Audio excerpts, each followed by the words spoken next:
Hello, everyone, and welcome to the week ahead. We're in the middle of a full moon, which is also a moon-Mars conjunction. The moon's in Cancer right now, making its conjunction to Mars, applying to Mars. And it's just past the opposition to the sun in Capricorn, which is what makes it a full moon. In general, full moons already have a lot of heightened energy. If you ask anyone who works in a hospital or an ER or psych ward, these are the times when they most frequently see influx of activity. Police, personnel, sheriffs, they know when the full moon is, that's for sure. And this particular full moon is a moon Mars, right? If you know someone with a moon Mars personality, right? The moon is our emotional capacity. Mars is our instinctive, reactive drive and desire. And then we break down this moon Mars in particular. It's in Cancer, which is the sign of the moon. So the moon's exalted here, or the moon is strengthened here, right? It's a real full moon. It's probably the most real full moon that we get all year is the Cancer moon. Both the Cancer new moon is a real perfection of the new moon, and that happens in the summertime, in the season of Cancer, when the sun and the moon are together. And the Cancer full moon, which happens here in winter or in the, southern hemisphere, this is summertime for them. This is a full moon. It's the full polarity of that Cancer Capricorn axis. Capricorn is ruled by Saturn, and we right now have Saturn working its way through the sign of Pisces for really its final path as it's on its way out of the sign of Pisces. It's about midway through whatever the Pisces lessons of Saturn are. We're about halfway through these lessons. We've come to find probably a lot of our limitations in our pain body, especially our emotional pain body, or where I would call where suffering comes from our loss of hope or our cause of hope. Because Pisces is about ultimate meaning, right? And the things that we give meaning to, the dreams that we have, which can also become nightmares, the longings that we have, which can also become disillusionment, the calls that we have for love, which are ultimately calls for God, for source, but they can be for someone or something else, something outside of ourselves. They can also be escapes from God and escapes from ourselves, right?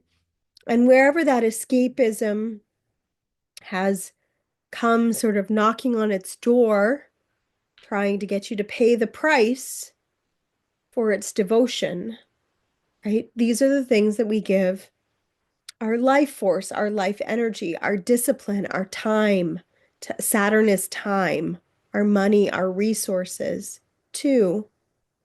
And wherever we haven't really fully committed ourselves to the devotion of love, it certainly will show itself through its angry fist trying to ask for you to pay the price of not loving in your life. I know for myself, I have very much seen the price of the lack of love in my life. It's a steep cost, you know, the price of loss, the price of grief. We could even say, like, for example, there are, hundreds of thousands of people displaced right now in Los Angeles County by the fires that are devastating that area. Immense pain, immense grief, immense disillusionment. Homes with probably hundreds of billions of dollars worth of art and things and stuff and beautiful, beautiful lives, moments from the ocean burnt to a crisp in utter shock. People are just in utter shock that it's still happening and not contained. right?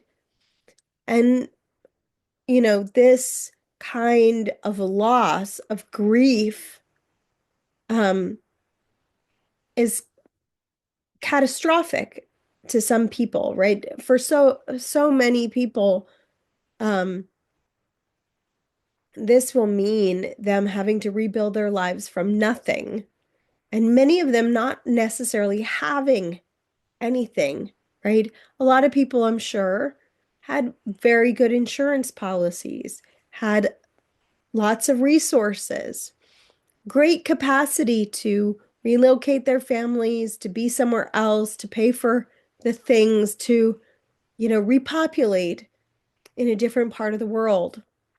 But many, many people affected by these kinds of disasters, including what we saw in Florida, North Carolina, and, you know, don't have insurance policies. They're renters. They don't have a job to go back to. They don't have a paycheck extra to even get themselves out of the period of grief or devastation. And yet they'll be as equally out by the fire, by the cost, by the devastation as anyone else. And one of the things I saw this week, which I have never really seen in so much response, I do think it's one of the advents of um, Pluto and Aquarius, is that on social media, friends were posting the GoFundMe's of other friends. Now, obviously, I live in California, and so it's very heightened. And I actually know people. I used to work for a company that was located in Santa Monica, and our office used to be in Pacific Palisades, which is gone now, you know. And um, those folks, I checked in on them, and one of them had posted that she was okay, that their family were okay, and that, if they wanted to give to these people who really needed. And the GoFundMe links for all those people or their Venmos were posted in the comments so that people could give directly. Because we're no longer in a Capricorn era where we can, in the advent of natural disaster or disaster of any kind, really, life circumstance, we can't really depend on the government to come in and with FEMA and aid to help those who most need it, those who most need our help, right? And cancer is about the most vulnerable. We're talking about women, children, people without the means or the stamina to really get by without a Capricorn person, right? Without a father, without an authority, without a support. A mother can't really survive without a man who's solid enough in himself to care for the ones that he loves, right? Or without a person or without resources, right? Without stability, without God, without source, without our creator, we can't really do much as creative beings. That's kind of the bottom line. Without our source, we cannot do much. And yet, the source of life in the world is the mother, it is the womb. And yet, it's one of the most disrespected sources of life that we've ever, come across, including the earth, right? The mother of us all, the carrier of us all, who holds us all, who feeds us all, who nurtures us all, who cares for us all. And look what we've done to her. Look at how we've treated her. We throw our trash away in her like it doesn't really matter. We don't know where it goes. We don't know what happens to it. It certainly doesn't break down. Most of the things that we buy and consume these days have no ability in our lifetimes to be recycled or composted. They just pile up in places where the poorest of the poor, where people who are most devastated, end up being the recipients of that. And it's like there's immense suffering in the world because of it, because of the way we've treated our mother, because of the way that we've cared for the most vulnerable, for the most um, tender of us all. And really, hurt people hurt people. That's one of the best ways to say it because, I had an experience recently before recording this video. I'm like, okay, wow, there's no ability to hear one another, to listen, to be patient, to be loving, to be kind, to be caring, to be in a spirit of connection. And so it is. So we hurt each other. So we're unable to see each other, so that we're unable to know what's needed, what's really needed, and yet and respond to that need, even if we maybe want to, or even if that's our maybe our good intention. But this is kind of the necessary purification process of Moon Mars, Cancer Capricorn. Because one of the things I've noticed in this very illuminating full moon, right, as the moon has been growing in its pathway this week, it's been a super hard week. Our whole family got very sick. One of the things I noticed most of all was a growing awareness of my own emotional dishonesty.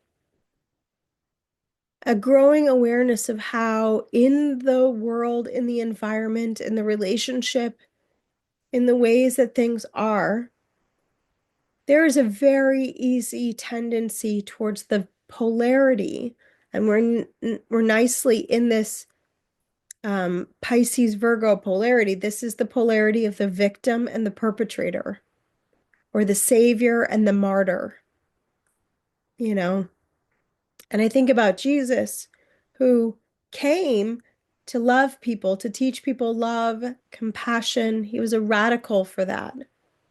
He was bringing this message that God is love, and therefore so are you, and therefore so am I, and therefore so are we called to love one another. And he was killed for it. And what a threat that was to the status quo. What a threat that was to the structures of authority at that time. The Romans, you know, later the Greeks. There's all, this immense persecution that happens within the church. And then, of course, that persecution begets persecution, and persecution hurt people, hurt people, hurt people, hurt people, right? It just carries on, carries on. And there is a loss because no one got the message, the memo, like love is here, love is at hand. Peace is what I give you. Peace is what I'm here to bring you. And there's immense suffering in the world, religious conflicts and, ideological conflicts and all these things that are sort of missing the point of what this incredible teacher came to give. And I think about that in this victim perpetrator axis, right? Which we're going to be working with now that the nodes have moved back into Pisces and Virgo. We'll be working with this for the next 18 months. Um, in order to be an activist, there has to be a victim and a perpetrator, right? And what does the activist do? Takes action on behalf of the hurt, the wounded, the person who is not being advocated for, the person who needs our help, against what they're supporting the victim against the perpetrator, essentially. But as I've been reflecting on this full moon, it's become increasingly hard to see who is the victim and who is the perpetrator. And I think that was one of the messages Jesus brought also, was that, like, if you're without sin, pick up the first stone, because I know I'm not without sin. I certainly can look and be almost like, oh, sure, I'm the problem. And maybe there is some level of like self-responsibility that is very healthy, right? Seeing the ways in which we're wounded, seeing the ways in which we're reactive, seeing the ways in which we're emotional, seeing the ways in which we're beyond our capacity or stretched or unable to meet something that is calling for our evolution. That certainly can be a place where we can acknowledge limitations. And the thing that Jesus brought, which he had for everyone was unconditional love and compassion. And if we're lacking that, if we're only in our minds about the logical ways in which this should be figured out, or people should be behaving differently, or you should treat me with respect, right? If you want to treat people with respect, you have to have that respect within yourself. You have to be someone who's worthy of respect. You have to be someone with integrity. And I noticed this emotional dishonesty within myself because of what? Feeling unsafe and recognizing how little things had built up so much that the story of I'm not safe here to be loved, to be accepted, to be myself, whatever it is, whatever the story is, right? All of this was, of course, as the full moon was building, squaring Chiron at with the nodes at the 0 degree, just really emphasizing that relational point. And then we go from that relational point of the south node being the release point, right? Um, to a real reckoning with the Virgo stuff, perfection, guilt, shame, inadequacy, right? To this Cancer Capricorn full moon axis, commanding respect, but not being respectful of the most vulnerable right in front of you, right? Like not caring to care in the ways that are being called for and wondering why it doesn't work, right? We look at our world and our society and our social systems and all these things, wonder why there are so many single moms. Where are all the fathers? What are they doing? What, I mean, I'm sure there are also single dads. I'm not discounting the single dads. Much love to you all there, especially if you're watching this. Man, if you're watching this and you're a single dad, God, so much love and respect to you. But then there are, I would say, 10,000x times mothers who are raising children on their own. And most of them are under-resourced in huge ways, huge financial ways. And even those families that are together, where the parents are struggling under the same roof, not to re-traumatize their children in the same way that their parents traumatized them, which we all, I hate to say it, I've learned in this lifetime, we hate to repeat what our parents did to us. That's one of the evolutionary impulses is I'm not going to do what my dad did. I'm not going to do what my mom did. But then we do it. We do it anyways. We do it not because we want to, but because the pain of it is actually a recording on the inside that's still being worked out and still being healed.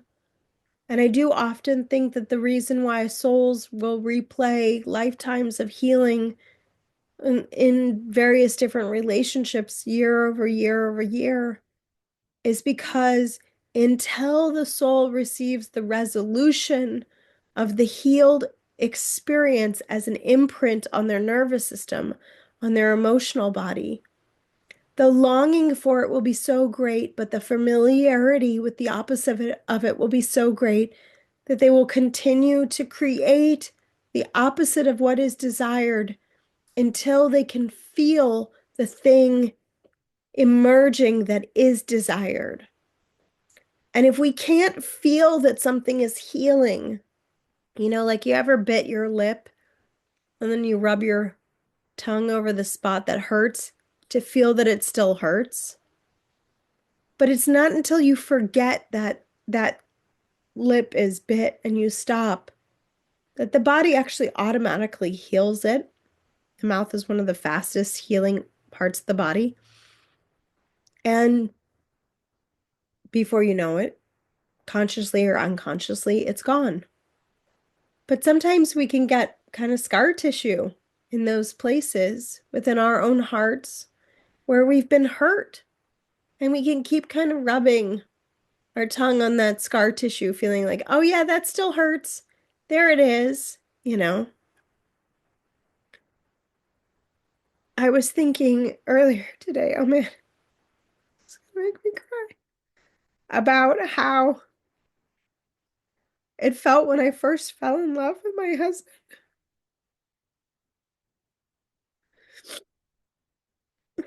I had never had somebody love me so deeply.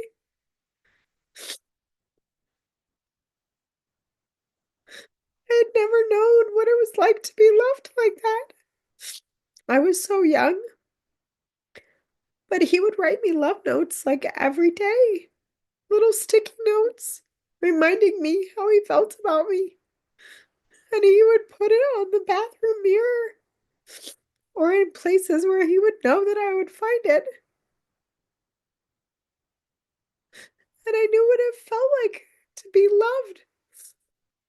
I didn't know that time how hard it was to receive that. And I know now, looking back on it, how meaningful it was to me to be loved in that way. Because my heart longs for that kind of love every day. And yet, at the end of our marriage, that wasn't the kind of love that was present, even though we still loved each other very deeply. And, we have a good relationship to this day, raising our son together. But I almost wanted to tell him that just because I'd never really known what it was like.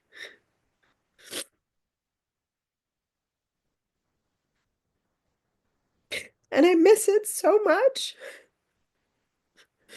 Like in such a deep way.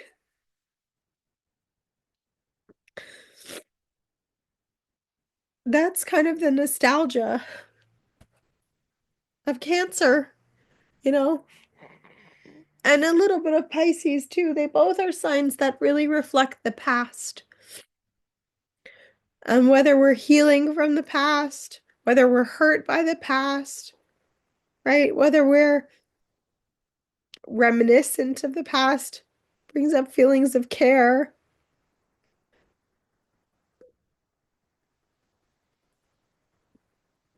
It's one of those things that we can never have back. You just can't. It doesn't really exist. It only exists within our memories or our mind, our thinking about it. But the actuality,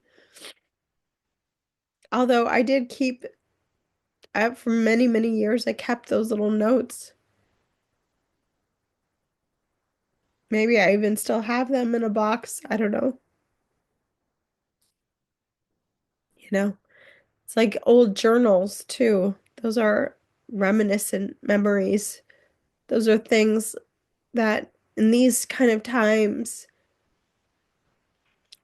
we can be reminded of versions of ourselves or things that we used to think about. And some of that is really helpful to our own evolution and growth, right? We can take the good, the beautiful from what we have. And it's just like for those who have lost someone to death or lost things to a fire or a disaster. Once those things are gone, you can't really get them back.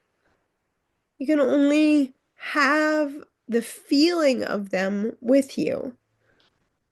And the feeling of them being with you is not the same as the physical experience of them.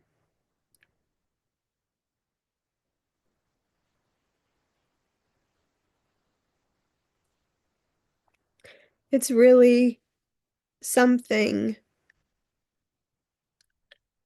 that we can only basically accept at some level and allow within our emotional bodies to feel the very thing that is necessary for us to acknowledge, tell, speak, feel, create from that thing in the past, right?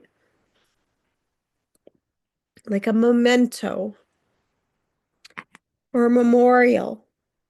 When you have a memorial for somebody, people come, maybe there's photographs, there's flowers. You just, you can, say beautiful things about who they were. I always wonder, like, if I were to die, who would come to my memorial? Would anyone come? Would it matter? Did I matter?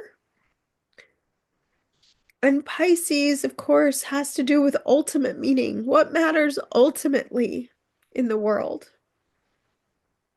What is the ultimate meaning that we are making of our lives? And what matters to us? You know, one of my mentors said, mattering matters. And she was someone who mattered to a lot of people. I went to her grave. I took a long journey with my family just to see where her body rested, to bring her a stone that should belong with her. And I left it there for her in a really sort of mystical trip. And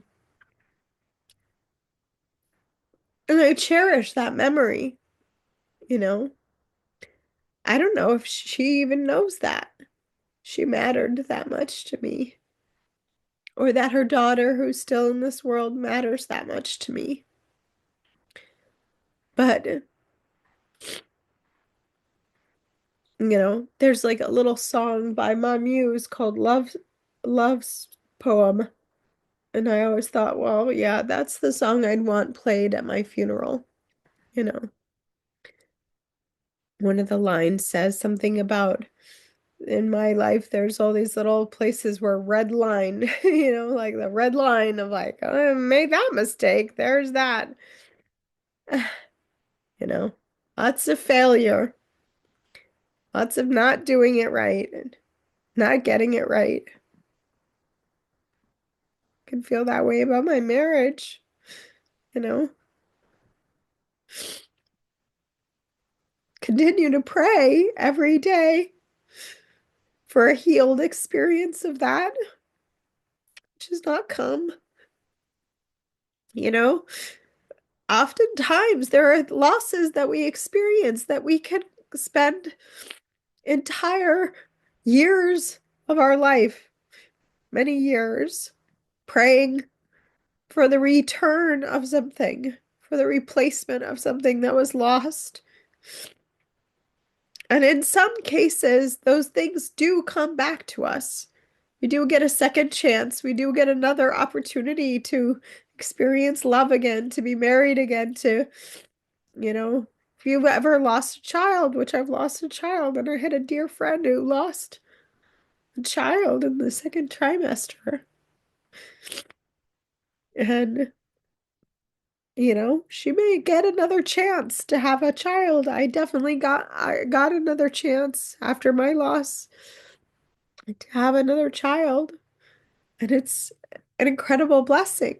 But I know that there are some people who don't, or some people who lose children and they only have the memories that they get to walk with. They don't ever get to have that come through them again.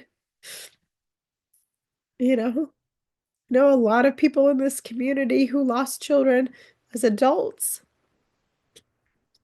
And while no one would ever want to have that kind of loss on their hearts, many have found their faith and their hope and their strength through that, which to me is just absolutely incredible. I don't know how you do that, but I have the utmost respect for people who are able to carry themselves through those kinds of griefs, through those kinds of losses.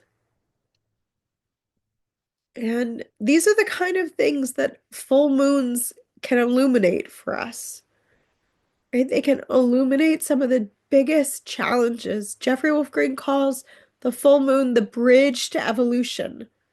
And in order to cross the bridge, the opposition, I should say, it's not just the full moon, but any opposition. And here we have Mars and the moon opposite Pluto and the sun, right? Lots of life force energy being at odds.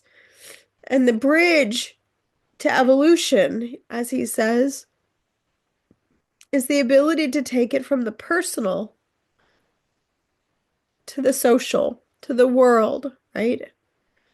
And I've seen so many people with regards to the fires writing incredibly beautiful reflections, sharing very deeply on a subject that is, is filled with so much grief and loss. And yet it's really doing something to illuminate where we are. And I'm always deeply touched by the generosity and the altruism that comes out of any crisis, out of any loss. Some of the deepest crises that we experience can bring through how much we are loved or how much we are cared for by invisible divine forces. And I've seen, on the GoFundMe's, like hundreds of thousands of dollars being given to individual people, families directly. They're getting directly what they need in this time, which is so amazing and so challenging.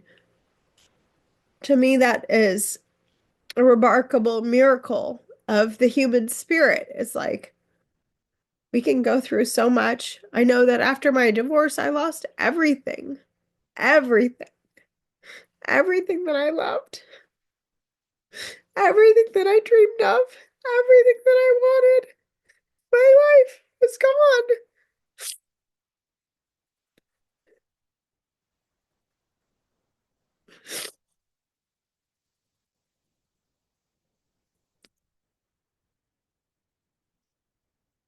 And while I still haven't gotten all of it back, other things have come to me.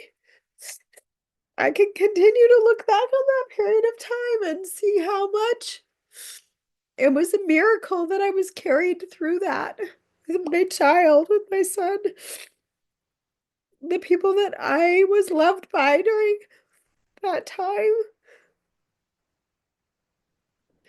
the generosity of strangers who helped me.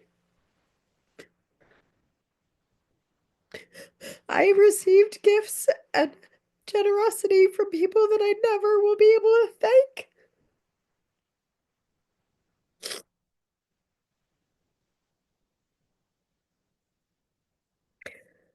And it was so important to give me a sense of hope and optimism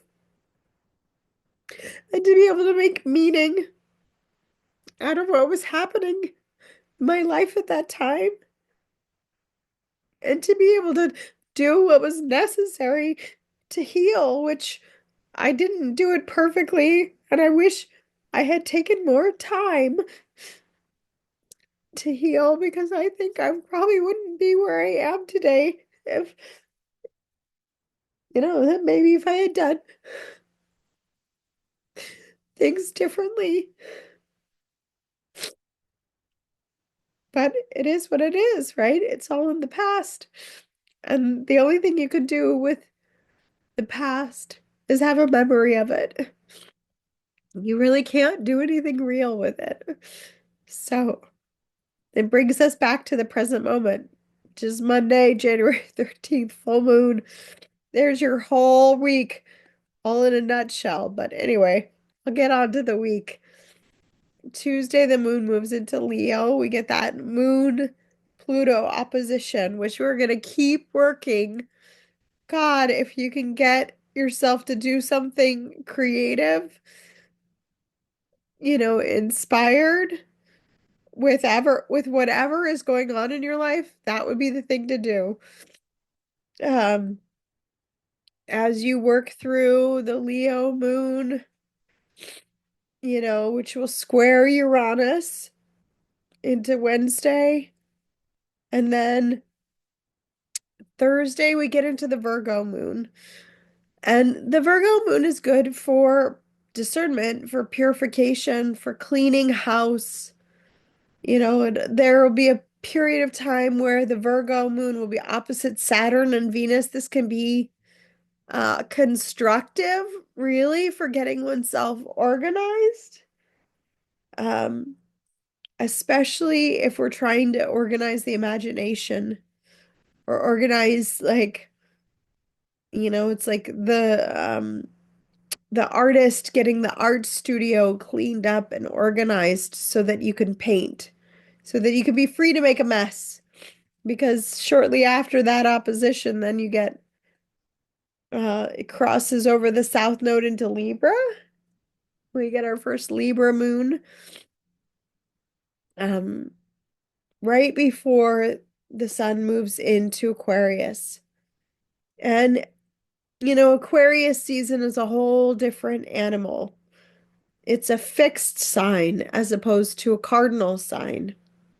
And we start Aquarius season with a Sun Pluto conjunction in Aquarius, which we're going to be getting now for the next 20 years. Whenever we get to Aquarius season, we'll have a nice little Sun Pluto conjunction day. Powerful, sort of like um, day of consciousness raising. And the moon also will move through a square to Mars. So remember, in the full moon, it had the conjunction. So this will be the last quarter square of the moon to Mars. And then we'll get an opposition to Chiron with that before that last quarter square. And the Libra dynamic is about relationship. You know, what's one of the most challenging pieces of relationship? Communication, understanding, compassion, um, balance, peacefulness, exchange, exchange, emotional honesty. And then as we move in to the end of the week, right, we're going from full moon towards new moon. This is the progress that we're making. We're going to have a new moon in Aquarius, but before that, we get this last quarter square in Scorpio. And that, to me, that last quarter square phase, it is, excuse me, it's embarking us upon the balsamic phase.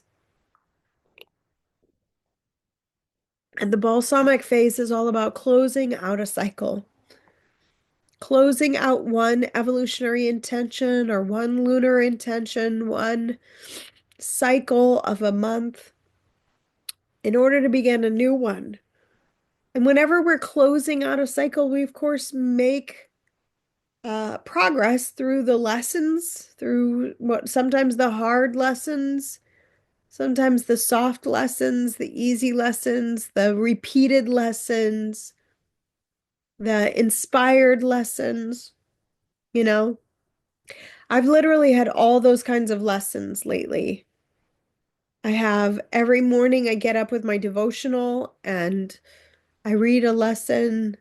Um, I sit with it. I sit with the meditation. I learn a little bit more. I, it's like it deepens me into something, right? I've had hard lessons lately where I keep hitting the same patterns and it hurts, you know? It's like rubbing your tongue against that bump. Oh, it hurts every single time. I've had challenging lessons that require long-term stamina where I have come up to places inside myself where feel I don't know that I have the stamina. Because what stamina or long-term strength building requires is a little bit of nourishment, right? We can't, if you're building muscle, if you're strength training, but you're eating crap, you'll make no progress. Doesn't matter how strong you get because everything will be undermined by the nutrition. If you're in a relationship and everything is just constantly hard, but you're not speaking words of encouragement and appreciation and love, giving touch, giving connection, giving, you know, then in other ways, there will be such tension that there's no stamina for the real work. If there's not listening, if there's not compassion, if there's not understanding, it just doesn't work. Human beings are designed for connection. This was one of the things I realized. Someone said this about toddlers, that toddlers need five things. And, one of the number one things is connection. And I'm like, no, all of those things that they mentioned, adults need also. And the number one thing adults need also is connection. Let's just be real. The things that we need from childhood don't change. We just get bigger, right? It's like maybe you started off in diapers, but these days you wear underwear. It's no different. It's the same. You're just more responsible for your own shit. Hopefully you get the joke, right? You're just more, you need to take care of yourself more. But the needs haven't changed at all. And on a soul level, we pretty much have the same curriculum, right? From a child, the child's curriculum, it just evolves over time. It grows with you into an adulthood. But most of what we're working out is the curriculum of our childhood as adults. It's no different. So, anyway, I love the balsamic time because, of course, I love this closing cycle and I love the new moon. It's my favorite time of the month. But this full moon time is really hard for me. It's not my jam so much. I know a lot of people love the full moon, you know. Um, it's not so much for me, but I hope that these messages helped. I hope that there's some encouragement, emotional buoying and support, love, of course, bottom line. I hope you get the love that's here, the love that is you, that we're all created to be, that I think if you're here, you're striving to do your best to be that love in every way you can, to show up as that. Um, and I just pray that love and that support and that nourishment and that protection to follow you all the days of this week. So, I hope that these messages helped and bye for now. As always, if you like this video, give it a thumbs up. Leave me a little heart or a message or let me know if something touched you. I always love hearing your comments. And I hope that you have a beautiful and blessed week ahead. By the way, I'll just say that my practice classes, my live practice classes had to be rescheduled because my whole family was sick this past week. So if you were wanting to join me for those practice classes, it's not too late to sign up. You can still join. All of the information on my courses and the live practice classes is on my website, astrologywithmichelle.com. So let me know if you have any questions, my friends, and take good care. Bye for now.